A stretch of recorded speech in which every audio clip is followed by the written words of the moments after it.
Eh bien, bonjour à tous. Voilà, on va rempoter les curcubitacées. Aujourd'hui, on est le 17 avril. Donc, pour rappel, j'avais fait des cornichons verts de Paris. Tout est bien sorti, vraiment bien. Ah oui, les dernières tomates Provenzano que j'avais oublié de faire. Alors ça, c'est pareil, les graines sont superbement sorties. Le gros ver de Laon au niveau de l'artichaut, j'ai fait 2 graines par poké là. Les 6 sont en train de sortir. Alors j'ai ma musquée de Provence, j'en ai enfin une qui sort. Il y en a une par godet, mais là ça sort, c'est pas sorti. Et par contre le potiron jaune de Paris, ils sont tous sortis. Donc ça va. La ronde de Nice au niveau de la courgette, 5 sur 6 qui sont sortis, donc ça me va, c'est parfait. D'ailleurs, il y en a une qui part magnifiquement, donc il faut... Là, je vais prendre des plus grands pots, bien sûr. Ici, nous avons des... Hop, on va le tourner. La pastèque jaune, juste devant. Comme j'ai fait l'année dernière, j'ai recommencé avec les graines de l'année dernière, justement, donc de chez moi. Donc ça, c'est parfait. Le fenouil est en train de prendre petit à petit aussi. Les patates douces, tout va bien. Et alors là, ben, bien sûr, je vais rempoter toutes les tomates. Alors, des nouvelles des tomates qui n'avaient pas poussé. Hop. Donc la Great White Yellow, je me rappelle pas, mais là j'en ai un. Donc ça veut dire que de toute façon tout le reste c'est même pas la peine. Pourquoi il y en a une qui pousse pas les autres? Aucune idée. Pour des graines achetées l'année dernière qui sont censées aller jusqu'en 2025 en moyenne, donc je sais pas. Et alors la sartrelloise, enfin, tiens Marc, tomate passion, regarde, j'ai enfin, mais c'est vraiment très lent, deux qui sortent, en sachant qu'il y a 2 graines par poké, donc voire moins, puisque dans les paquets achetés au Festival de la Tomate, il n'y avait pas obligatoirement 20 graines ou 10 graines de chaque. Donc voilà. Et puis ici, les Stripes of York, les plants sont superbes. Donc là, je vais pouvoir replanter tout ça. Je vais aller m'acheter un grand bac plastique parce que ça va rester encore ici. Grand bac plastique, et puis voilà. Et on va faire tout ça. Allez, à tout à l'heure. Voilà, je suis au potager, on est toujours le 17. Voilà le radis qui fait ses fleurs. Il y en a là aussi, il y en a pas partout. Ou navet, peut-être, c'est plutôt navet, ça je crois. Moi qui avais planté les choux, je les avais préservés par rapport au froid, j'ai oublié de retirer les choses. Et voilà, regardez. Toutes ces salopes qui sont là. Donc, elles vont partir chez les poules.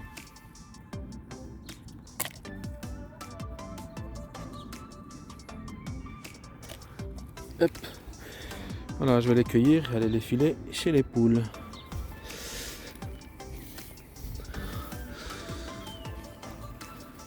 Bon, je vais faire ma chasse et les choux de Bruxelles aussi continuent à faire leurs fleurs.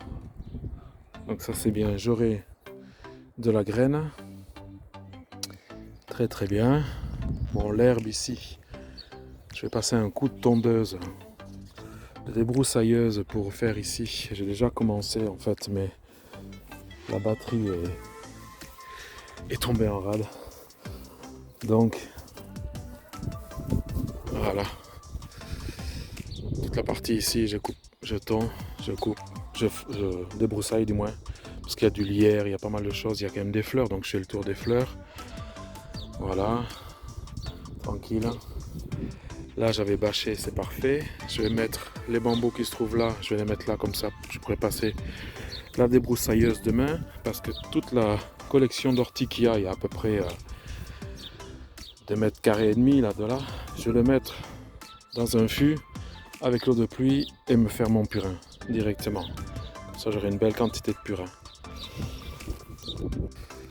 Voilà. J'ai tout arraché en fait avec le râteau au niveau des feuilles. Et voilà.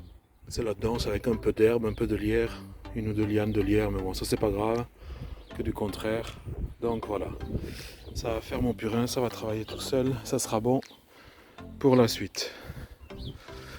Sinon tout va bien à part les limaces. La rhubarbe, les fraisiers se plaisent. La rhubarbe, ben ma foi, très content parce qu'elle est bien partie. Et le plan de citrouille que j'ai mis là, la petite vérole, ça va, elle tient. Et les tests que je fais là-bas de piment poivron, ça tient aussi. Bon, c'est couvert, mais ça tient. Là, ben, le chou ici, très bien. Il n'a pas été bouffé par les limaces, parce que là j'avais mis l'anti-limace, sauf aux pieds qui sont là-bas. Mais bon, on va remédier. Et puis, ben, écoutez, tout pousse, hein, les petits pois, tout ça, tout se passe bien. Je sais, ça suinte pas mal de sous, j'ouvre vraiment juste le temps que je sois là et puis je referme. Je repasse sûrement demain. Ah oui, puis voilà mes fèves aussi. Ça pousse bien, ça va. Voilà, ça fait 30 cm de haut. Donc ça pousse bien. Les fraisiers que j'ai déplacés, tout se passe bien, ils ont bien pris sur place. La citronnelle, la roche, très bien. Ça pousse tranquillement mais sûrement. Il y a juste à attendre le champ. Je vais laisser juste là parce que je pense vraiment que c'est de l'avoine, quelque chose comme ça. Du blé, de l'orge, un truc dans le genre. Une céréale en tout cas. Voilà. Allez. Adiciat, à plus tard. Bien voilà les amis, je vais rempoter mes curcubitacées aujourd'hui. Alors ici dans le mélange, c'est un mélange de terre du jardin, de marc de café et d'un sac de terreau et de sable. Pour le rempotage, tout ça, les rondes de Nice, tout ce que je vous ai parlé ce matin et que je vais faire cet après-midi. Et puis les quelques plants de tomates aussi.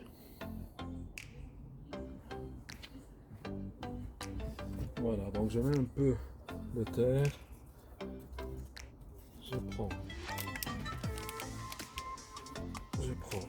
hop, un peu dessus. Vous voyez qu'ils ont besoin d'espace vu les racines, très belles racines. Je vais le coucher. Ça doit rester là jusque mi-mai quand même, donc voilà, je rajoute le beau terreau, terre de jardin, terreau, marc de café, voilà. Hop.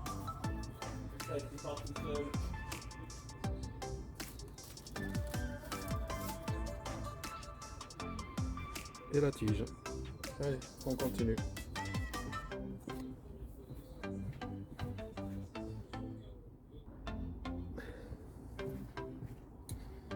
Voilà, je viens de faire une partie des curcubitacées.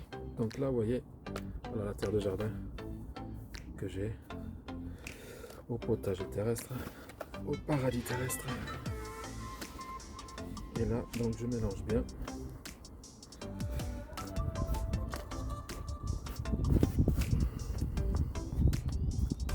Je refais pareil. Là, je mets dans des godets comme ça, compatibles, pour mettre tout ce qui va être pastèque jaune, les cornichons, les concombres.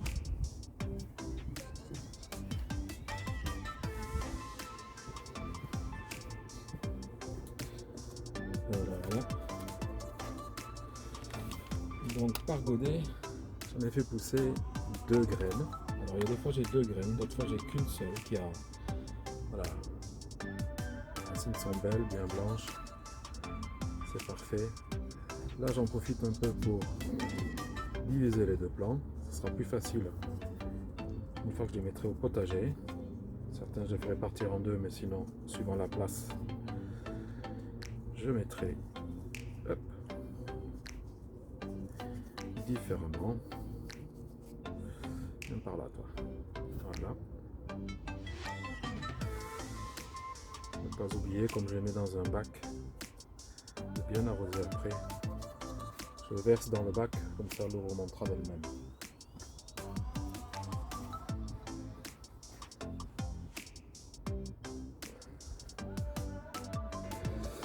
Et voilà, il ne me reste plus que les tomates à faire. J'aurais fait les pastèques jaunes, le potiron jaune de Paris, donc ça me fait quand même 8 plants. Et là dans les bacs, les artichauts du Laon, les plants d'artichauts du Laon, tout un tas de tomates ici avec les cornichons, là une musquée de Provence, mais j'en ai une deuxième qui a l'air de pousser, les rondes de Nice juste là, et là-dessous dans ces bacs là, voilà, que j'ai acheté dans un magasin bien connu, les patates douces, les plants de tomates et autres comme ça libère à l'intérieur, c'est fermé. S'il y a un coup de froid, je peux toujours mettre quelque chose dessus, donc ça va rester au-dessus, et au-dessus j'ai la serre quoi. Voilà. Allez, que le potager soit avec vous.